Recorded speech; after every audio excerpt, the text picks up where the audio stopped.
क्या आपने कभी सोचा है कि मरने के बाद क्या होता है? शायद आपको लगता हो कि आपके सारे रिश्तेदार स्वर्ग में आपका इंतजार कर रहे होंगे, या फिर आपको लगता होगा कि आपका पुनर्जन्म होगा, या फिर आपको ये लगता होगा कि सब कुछ हमेशा के लिए खत्म हो जाएगा और आपके आगे अंधेरा छा जाएगा।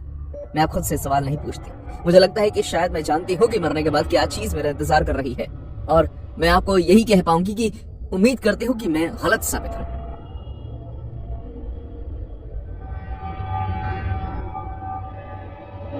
ये सब 22 जुलाई शुक्रवार को शुरू हुआ। सुहाना दिन था और मैं अपने बॉयफ्रेंड के साथ ज्योतिष के पास जा रही थी। मैं ये जरूर बताना चाहूंगी कि मैं अपना भविष्य जानने के लिए बहुत उत्सुक थी, खासकर इसलिए क्योंकि मैं हाल ही में एक जॉब इंटरव्यू देकर आई थी। इतनी ज्यादा उत्सुक होने के कारण मैंने ध्यान ही नहीं दिया कि एक गाड़ी तेज गति से मेरी तरफ आ रही थी। क्या बदतमीजी है ये, आखिर तुम्हारी। जैसे ही मैंने ड्राइवर की तरफ देखा, मेरा सारा गुस्सा फौरन उतर गया और डर में बदल गया। उस ड्राइवर की शक्ल नहीं थी, उसका सर इधर उधर हिल रहा था जैसे एक आम आदमी के साथ नहीं होता, और साथ ही साथ उसके माथे से अजीब सा लिक्विड बह रहा था।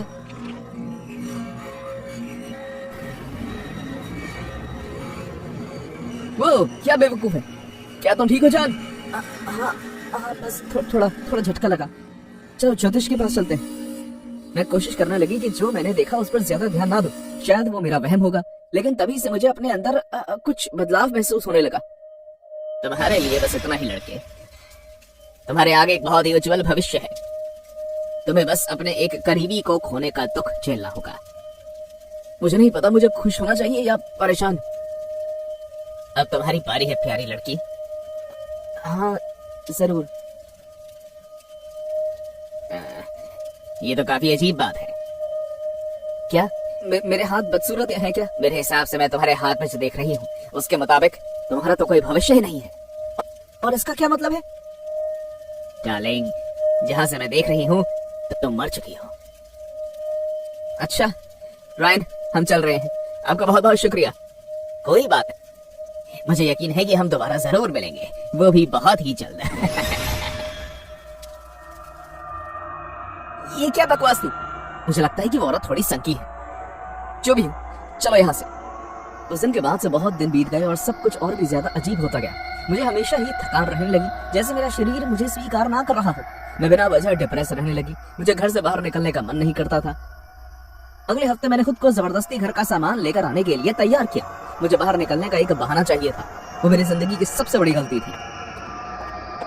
घर से पैर बाहर निकालने से लेकर घर के अंदर वापस आने तक लोग मुझे घूरते रहे, बिना मुझसे बात किए, बिना मुझे कोई भाव दिए। अपने काम को छोड़कर वो बस मुझे ही घूर रहे थे। यहाँ तक कि सुपरमार्केट में काम कर रहे कैशियर ने भी बिना मुझसे कोई भी बात किए मुझे मेरा सामान दिया। वो भी बस मुझे देख रहा था। जब मैं सामान लेकर वापस आ रही थी तो चीजें और भी खराब हो गई। लोग सिर्फ मुझे घूर ही नहीं रहे थे, अब वो मेरा पीछा भी कर रहे थे।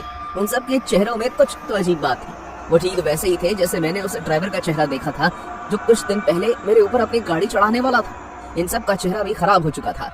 ना उसका कोई आकार था और ना ही आंख, नाक, मुंह दिख रहे थे। मैं घबरा कर भागने लगी, लेकिन कोई भी मेरे पीछे नहीं भाग रहा था। वो बस मुझे देख रहे थे और धीरे धीरे मेरी तरफ बढ़ रहे थे। जब मैं अपने घर पहुंची, मैंने दरवाजा लॉक कर लिया और हाफने लगी। जो भी मेरे साथ बाहर हो रहा था अब वो खत्म हो चुका था। रायन, हमें बात करनी होगी। मुझे लगता है कि ऐसे मैं पागल हो जाऊंगी। मैं रायन के करीब जाने लगी, जो मेरी तरफ अपनी पीठ करके खड़ा था। बिना घूमे वो मुझसे बात करने लगा, लेकिन इसके बारे में भी मुझे कुछ अजीब एहसास हो रहा था। उसकी आवाज बदली हुई थी। जैकलीन, हमें किस चीज के बारे में बात करने की जरूरत है? क्या हुआ?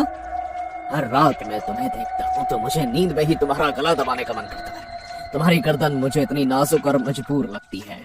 मुझे ऐसा लगता है जैसे मैं उसे दबा दूं और उसकी सारी हवा निकाल, जब तक तुम्हारे फेफड़े फट ना जाए। क्या तुम्हारा दिमाग खराब हो गया?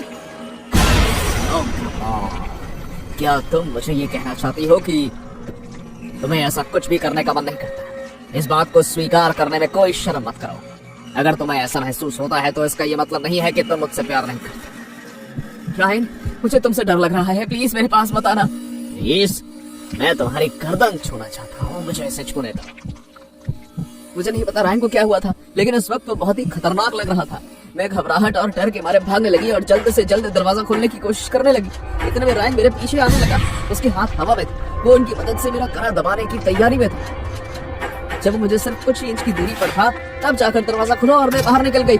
और उस वक्त के बारे में मुझे जैसे मैं उस समय से एक दूसरे बिल्कुल अलग समय में छलांग लगाकर आई हूँ। जब मैंने आँख खोली तो मैंने खुद को ज्योतिष के घर में पाया। मेरे सामने था रायन, लेकिन उसका चेहरा पूरी तरह से खराब था और उसके साथ वो ड्राइवर खड़ा था जिसे मैंने देखा था, और साथ ही में वो ज्योतिष औरत। मैं कहा और मैं यहाँ कैसे आई? हाथ में सिरिंज लिए वो ज्योतिष मेरी तरफ बढ़ी और उसने जवाब दिया, तुम जहन्नुम में हो मेरी जान। मैंने कहा था ना कि तुम मर चुकी हो। क्या? ये नहीं हो सकता, मैं जिंदा हूँ। क्या वाकई? तो फिर तुम यहाँ क्या कर रही हो? मुझे नहीं पता, लेकिन ये सब बहुत बड़ी गलती है। मैं जिंदा हूँ। मैं उठने की कोशिश करने लगी, लेकिन बंधे ना होने पर भी मैं खुद को उस कुर्सी से उठा नहीं पा रही थी। यहाँ तुम्हें बचाने कोई नहीं आएगा लड़की, ये सब तुम्हें दर्द देना चाहते हैं। लेकिन मैं यहाँ आई कैसे? मैंने तो कुछ भी गलत नहीं किया, तो जहन्नुम क्यों? और तुम्हें ऐसा क्यों लगता है कि और भी कोई जगह है? ये नहीं हो सकता, मैं मर नहीं सकती। ओह, इसके लिए अपने आंसू बर्बाद मत करो। तुम्हें अंदाजा भी नहीं है कि तुम कितना और दुख झेलने वाली हो। क्या होने वाला है मेरे साथ? तुम मुझे किस चीज का इंजेक्शन लगा रही हो? मैं तुम्हें बता देती, लेकिन मुझे नहीं लगता कि मेरे पास इस चीज के लिए कोई शब्द है। उस ज्योतिष ने सिरिंज की मदद से मेरी बाएं आंख पर इंजेक्शन घुसा दिया। मुझे ऐसा भयंकर दर्द का एहसास हुआ जिसके बारे में मैं कभी सोच भी नहीं सकती। ऐसा लग रहा था जैसे इंजेक्शन के जरिए मेरे शरीर में आग डाली गई है। मुझे ऐसा महसूस हो रहा था जैसे मेरे शरीर के अंदर का खून बाहर निकलने की गुहार लगा रहा हूँ। मेरी आंखें, मेरा मुंह, मेरा दिल जैसे फटने ही वाला। वो ज्योतिष अपने हाथों की ओर देखती है, मेरे कान की तरफ आती है और वो कहती है, तुम्हारे आगे एक बहुत ही उज्जवल भविष्य था। तुम जिस नौकरी के पीछे भाग रही थी वो तुम्हें मिल जाती है। तुम्हारी खुशहाल जिंदगी होती, लेकिन अब ये सब खत्म हो चुका है। तुम यहाँ अपने वक्त से पहले आ गई, लेकिन मैं पूरी कोशिश करूंगी कि तुम्हें इससे कोई शिकायत ना हो।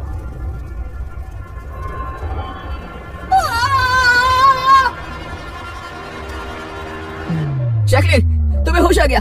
मैं डॉक्टर को बुलाता हूँ। रायन, मैं कहाँ हूँ? जान, तुम कुछ दिनों से हॉस्पिटल में हो। क्या हुआ मुझे? क्या तुम्हें याद नहीं, किसी बेवकूफ ने तुम्हारे ऊपर गाड़ी चढ़ा दी जब तुम ज्योतिष के पास जाने के लिए सड़क पार कर रही थी। वो बदतमीज एक्सीडेंट करके भाग गया, लेकिन मुझे उसकी गाड़ी का नंबर याद है और पुलिस उसे पकड़ भी चुकी है। मुझे लगा मैं मर चुकी हूँ। दरअसल ऐसा हुआ था। क्या? डॉक्टर्स तुम्हें बचाने में असफल हो ही गए थे जैकलिन। वास्तव में तुम 2 सेकंड के लिए मर गई थी। नहीं, लेकिन तुम शांत हो जाओ, अब तुम खतरे से बाहर हो। और उससे भी अच्छी बात तो यह है कि कल तुम्हारे फोन पर एक कॉल आया था, उसी जगह से जहां तुमने इंटरव्यू दिया था। उन्होंने तुम्हें चुन लिया है, और तो और वो तुम्हारे ठीक होने का इंतजार भी करने को तैयार हैं।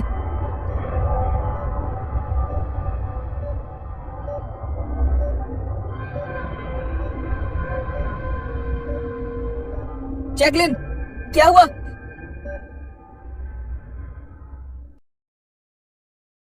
लेकिन जीना, मैं तुमसे प्यार करता हूँ। कम ऑन रॉबी, हमने सिर्फ कुछ ही रातें एक साथ गुजारी है। किसी को भी इतनी जल्दी प्यार नहीं होता। लेकिन मुझे हुआ है जीना, प्लीज, मैं तुम्हारे आगे भीख मांगता हूँ। मुझे एक मौका दे दो, मुझे छोड़कर बचाओ। आप बच्चों की तरह मत रो रॉबी। अब बस मुझे तुम्हारे साथ और नहीं रहना। तुम्हारी जेब तुम्हारे दिमाग की तरह हमेशा खाली रहती है। तो ये सब पैसों की वजह से हो रहा है।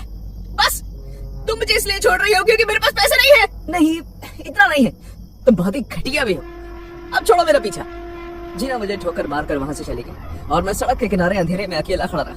तभी मेरे बाएं ओर बने एक घर से मुझे एक औरत की आवाज आई, ऐसे तुम्हें वो लड़की वापस नहीं मिलेगी। मैं तुम्हारी मदद कर सकती हूँ अगर तुम चाहो तो। मेरे रोंगटे खड़े हो गए। अजीब सी दिखने वाली एक बंजारन औरत अपने घर के आंगन पर खड़ी थी। मैंने उसके घर के बाहर एक चमकीला साइन बोर्ड देखा जिस पर लिखा हुआ था साइकिक लेडी पर्ल, $15 पर रीडिंग। मैं पहले से भी बहुत बुरे हाल में था, तो मैंने सोचा क्यों नहीं। वो मुझे अपने घर के अंदर ले गई। वहाँ लाल रंग के पर्दे लगे हुए थे और चारों ओर मोमबत्तियां जल रही थी। कमरे के बीचों बीच एक टेबल रखा हुआ था जिस पर ऊपर एक क्रिस्टल बॉल पड़ी थी। जैसे ही हम नीचे बैठे, उस औरत ने क्रिस्टल बॉल पर अपने हाथ फेरना शुरू कर दिया। मैं देखकर हैरान हो गया कि उस क्रिस्टल बॉल के अंदर अपने आप काले रंग का धुआं दिखना शुरू हो गया। ये रास्ता आसान नहीं होगा। मैं उसे पाने के लिए कुछ भी करने को तैयार हूँ। मैं उसे प्यार करता हूँ। तुम्हें उस पर प्यार का जादू करना होगा, सिर्फ तभी वो वापस आएगी। ये लो। उस औरत ने मुझे एक छोटी कांच की शीशी दी जिसमें पानी जैसा कुछ था।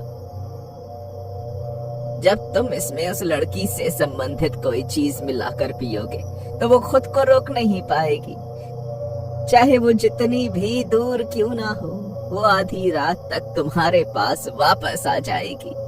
उससे संबंधित चीज से तुम्हारा क्या मतलब है?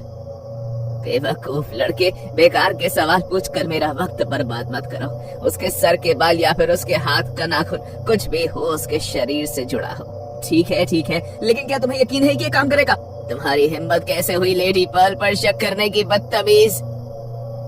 प्लीज मुझसे नाराज मत होइए, मैं बस बेकरार हूँ। वो मेरी जीवन साथी है और मैं। घर जाओ और जैसा मैंने कहा है ठीक वैसा ही करना। वो रात ढलने से पहले तुम्हारे पास होगी। मैंने सूरत को $15 दिए और मैं वो शीशी लेकर घर पे आ गया। मैं बिस्तर पर आकर बैठ गया और सोचने लगा कि कुछ ही घंटों पहले मैं और जीना एक साथ थे और एक दूसरे को बेशुमार प्यार कर रहे थे, और अब वो मुझे छोड़कर चली गई क्योंकि मैं अमीर नहीं हूँ। नहीं जीना, मैं इतनी जल्दी तुम्हारा पीछा नहीं छोड़ूंगा। मैं सीधे वॉशरूम में गया और जो कुछ भी जीना छोड़कर गई थी उसे देखने लगा। मुझे डस्टबिन में उसकी कंघी के अलावा ज्यादा कुछ तो नहीं मिला। चाहे ये सुनने में जितना भी घटिया क्यों न लग रहा हो, लेकिन मैं उसमें से एक लंबा बाल निकालकर उसे शीशे में डाल देता हूँ। जैसे ही उसके बालों ने शीशी में रखे लिक्विड को छुआ, वो लाल रंग में बदल गया। मैंने खुद को शीशे में देखा। मुझे यकीन नहीं होता कि मैं ये सब कर रहा हूँ। खैर, मैंने एक ही घूंट में वो गंदा लिक्विड पी लिया और फौरन मुझे अपने गले से एक गर्म पानी के उतरने का एहसास होने लगा। मेरे सामने सब कुछ धुंधला हो गया। मैंने सिंक को पकड़ लिया ताकि मैं गिर न जाऊं। कुछ सेकंड्स तक मैं उसी तरह बाथरूम में खड़ा रहा और सब कुछ पहले की तरह नॉर्मल हो गया। मैं अपने कमरे में वापस आया और मैंने घड़ी में टाइम देखा। 10:30 बज चुके थे। मैं इतना ज्यादा उत्साहित था कि मैंने रात का खाना भी नहीं खाया। मैं बिस्तर पर लेटा और सोने के लिए अपनी आंखें बंद कर ली। मैं दरवाजे की तरफ भागा और एक ही झटके में मैंने दरवाजा खोल दिया। बिजली कड़की और वो मेरे सामने थी। जीना, तुम? हाँ, वो वापस आ गई। वो शांत चेहरे के साथ मेरे दरवाजे पर खड़ी थी। उसके चेहरे पर कोई गुस्सा नहीं था, ना कोई इनकार, बस उसका सुंदर चेहरा मुझे ही देख रहा था। क्या मैं अंदर आ सकती हूँ? हाँ, अंदर आओ, ये तुम्हारा ही घर है। वो अंदर आई और मैंने दरवाजा बंद कर दिया। मैं मन ही मन लेडी पर्ल का शुक्रिया करते हुए चिल्लाने लगा। बहुत बहुत शुक्रिया, आपने मुझे मेरे जीवन साथी से मिला दिया। जीना सोफे पर जाकर बैठ गई, लेकिन उसके अंदर कुछ अजीब हरकतें दिख रही थी। वो अलग बर्ताव कर रही थी। वो अपनी आंखें नहीं झपका रही थी, जैसे उसे कुछ नजर ना आ रहा हो। उसका शरीर फीका पड़ चुका था। मुझे एहसास हुआ कि उस जादू ने जीना को पुतले जैसा बना दिया है। लेकिन कोई बात नहीं, जब वो मुझे उतना ही प्यार करने लगे कि जितना मैं उससे करता हूँ, मैं लेडी पर्ल से मिलकर जीना के ऊपर से प्यार का जादू उतरवा दूंगा। मैं उसके पास जाकर बैठ गया और मैंने उसका हाथ पकड़ लिया। जीना, मैं बहुत खुश हूँ कि तुम वापस आ गई हो। मैं वादा करता हूँ कि मैं बहुत पैसे कमाऊंगा और फिर तुम्हारे पास मुझे छोड़कर जाने की कोई वजह नहीं होगी, कसम से। उसने अपने बिना भाव वाला चेहरे के साथ मेरी तरफ देखा और कहा, मुझे ठंड लग रही है, चलो अंदर चलें, तुम काफी थक गई होगी। हम बिस्तर पर लेट जाते हैं, मैं पूरी रात तुम्हें ठंड का एहसास नहीं होने दूंगा। हम उठे और बेडरूम में चले गए। बाहर तेज बारिश और जोर के तूफान आने लगा, साथ में बिजली भी कड़कने लगी। हम दोनों आमने सामने लेट गए और मैंने जीना को अपनी बाहों में ले लिया। ओह गॉड, तुम तो काफी ठंडी हो। मैंने उसे कस कर गले लगा लिया। मुझे उस पर जादू करके बुरा लगने लगा, लेकिन मेरे पास और कोई रास्ता नहीं था। मैंने उसके बाल सहलाने के लिए उसे छुआ तो मेरे हाथ पर ठंडा और चिपचिपी चीज महसूस हुई। उसके पीछे के बाल पूरी तरह गीले थे। मुझे अच्छी तरह याद है, जब वो दरवाजे पर आई थी तो बारिश नहीं हो रही थी, तो फिर उसका सर पीछे से गीला क्यों था?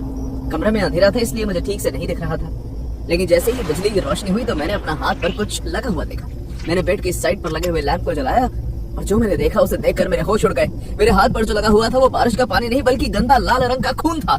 और तभी मेरा फोन बजा और मैंने देखा कि मेरी मॉम मुझे फोन कर रही थी। मैं हिलने के लिए इतना हैरान था कि फोन खुद ब खुद वॉइसमेल पर चला गया और मैंने अपनी मॉम को कहते हुए सुना, एंड्रयू तुम कहाँ हो? जैसे ही तुम्हें मेरा मैसेज मिले प्लीज मुझे फोन करो। मैंने एक बहुत बुरी खबर देखी है। जिस लड़की को तुम डेट कर रहे हो उसकी खबर टीवी पर आ रही है। पुलिस क्राइम सीन पर है।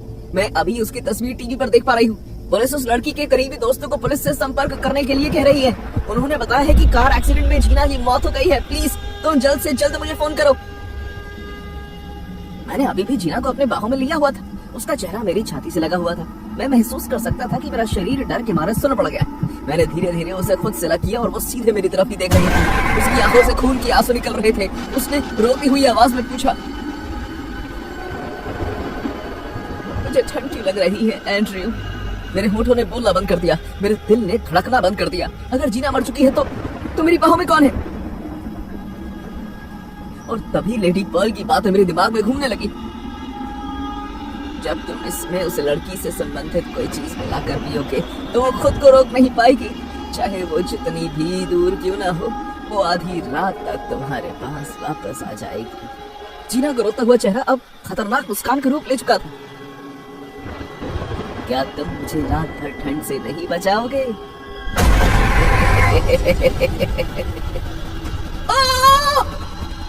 मैंने उसे धक्का दिया और उसका बेजान शरीर बेड से नीचे जमीन पर जा गिरा। मैं अपने घर से भाग गया। जब मैं भाग रहा था तो मुझे इस खतरनाक जादू की शक्ति का एहसास हुआ। ये जादू मेरे जीवन साथी को वापस ले आया, मेरे मरे हुए जीवन साथी को वापस ले आया।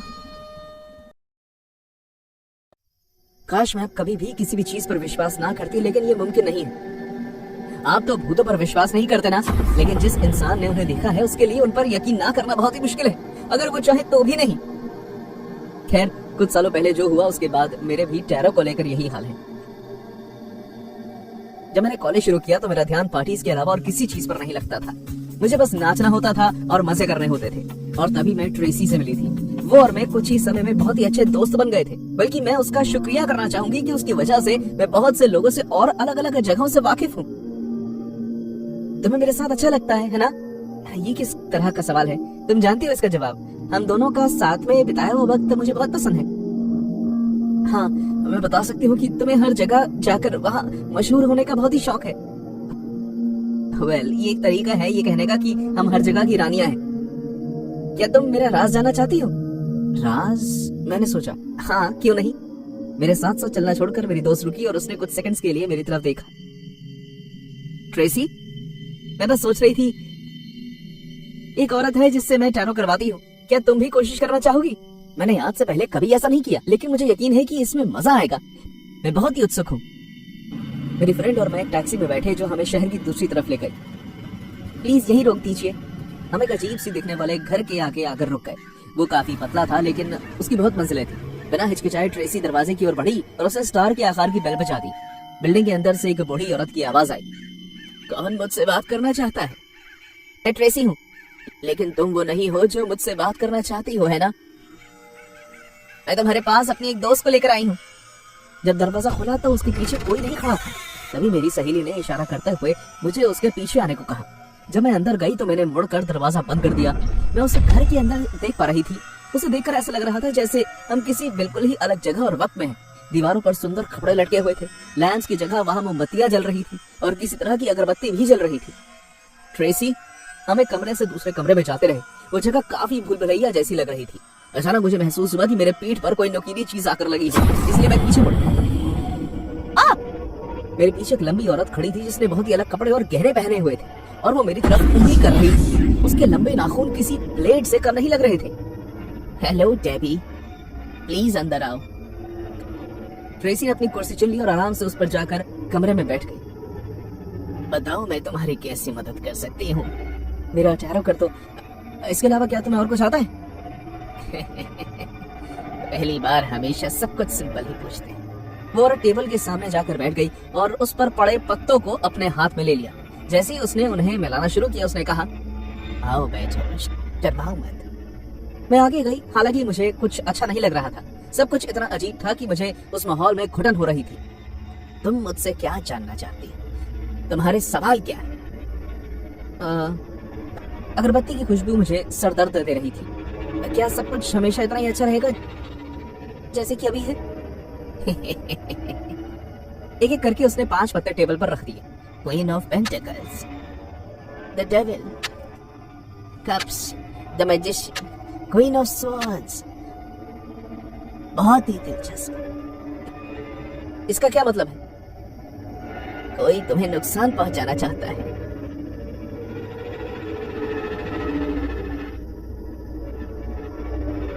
हाँ, मैं समझी नहीं। अचानक मुझे अपने माथे पर कुछ महसूस होने लगा। वो औरत बोलती रही और मैंने अपने माथे पर हाथ लगाया। मैं महसूस कर सकती हूँ उसकी अस्थिरता, उसकी बुद्धिमत्ता। वो कामयाब हो जाएगी। जब मैंने अपने हाथ की ओर देखा तो मुझे पता चला कि मेरे सर पर कोई गाढ़ी चीज गिरी थी। क्या मैं तुम्हारी निराशा सुन सकती? धोखा मिलना।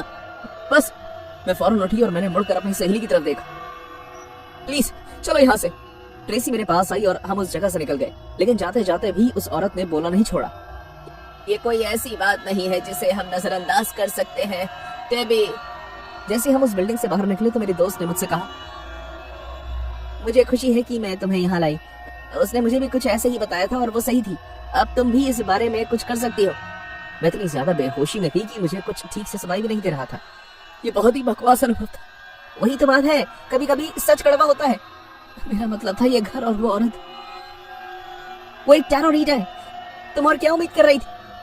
मुझे नहीं पता, मुझे कुछ ठीक नहीं लग रहा। ट्रेसी ने मुझे कैब में बिठाने में मदद की। वो सारे रास्ते मेरे साथ ही रही, जैसे कि वो मेरी देखभाल कर रही। हाथ में मिलते हैं। मैंने गाड़ी का दरवाजा खोला और मैं उतरने ही वाली थी कि मेरे दोस्त ने कहा, रुको, तुम्हें देखकर ऐसा लग रहा है जैसे तुम किसी भी वक्त गिर जाओगी। आओ मैं तुम्हारी मदद कर दूं। जैसे कि उसने कहा था, उसने मुझे घर जाने तक मदद कर दी। मैं बस बैठना चाहती, इसलिए मैं लिविंग रूम में चली गई। मेरी बहन सिंडी वहां थी। कहाँ थी तुम? हाँ, हे भगवान, क्या तुमने मुझे सुना नहीं? मैंने पूछा कहाँ थी तुम? मैं बस उसकी तरफ देखती रही। ये इतने गुस्से में क्यों है? मैं सोचने लगी। देखो अपनी तरफ, क्या हाल बना रखा है तुमने अपना। बस करो, क्या तुम आम लोगों की तरह बर्ताव नहीं कर सकती? आगे से कभी भी इस हालत में घर आने की हिम्मत मत करना।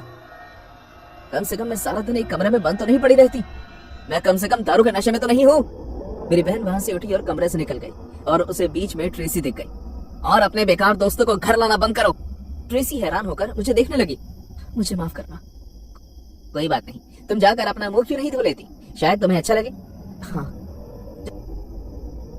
जैसे ही मैं वॉशरूम में घुसी, मैंने नल चालू किया और अपना मुंह धोने लगी।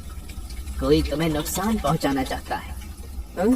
एकदम से मुझे सांस लेने में तकलीफ महसूस होने लगी। कोई तुम्हें नुकसान पहुंचाना चाहता है। मैं कसम खाती हूँ मुझे दोबारा उसकी आवाज सुनाई दी थी और वो मुझे पागल कर रही थी। जब मैंने अपनी आंखें मसल कर उन्हें खोला तो मेरे सामने थी। कोई तुम्हें नुकसान पहुंचाना चाहता है। मुझे ऐसा लगने लगा जैसे मेरा दिल मेरे मुंह से बाहर आ जाएगा और डर के मारे मैं बाथरूम से बाहर भागी। लेकिन इससे कुछ बेहतर नहीं हुआ, क्योंकि मैंने अपना सामने एक राक्षस को देखा जिसके लंबे हाथ और पैर थे, छोटा सर और कुत्ते जैसी नाक थी।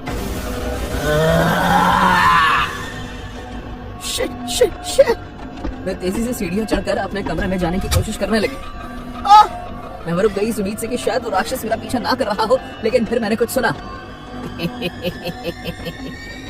जब मैं पीछे मुड़ी तो मैंने उसे देखा। वो चुड़ैल मेरे कमरे की तलाशी ले रही थी और इस बात ने मुझे इतना बाहर झटका दिया कि मैं खुद को रोक नहीं पाई। मैं गुस्से में उसकी तरफ कूद पड़ी। तुमने मेरे साथ क्या किया है चुड़ैल कहीं की? इस बार मैं बिना सोचे अपने हाथों से उसका गला दबाने लगी। छोड़ो, छोड़ो मुझे, ये मैं हूँ, टेबी। सिंडी, ओह माय गॉड, मुझे माफ करना। जितना जल्दी हो सका मैं उससे दूर हट गई। तुम्हारी दोस्त बीमार है। मेरी बहन ने अपना हाथ से कुछ गिराया, एक कांच का ग्लास जिसमें कुछ सामान था, जैसे कि बालों का गुच्छा। जब मैं पीछे मुड़ी तो मेरी दोस्त वहां खड़ी थी और मुझे देख रही थी। मुझे इसका एक एक सेकंड देखकर बहुत मजा आया। जैसे उसने ये कहा, मुझे हर चीज अच्छे से समझ आने लगी। वो सही कह रही थी कि कोई मुझे नुकसान पहुंचाना चाहता है। उसने तुम्हारे बारे में भी ठीक कहा। जलन से भरी हुई लड़की। उस दिन के बाद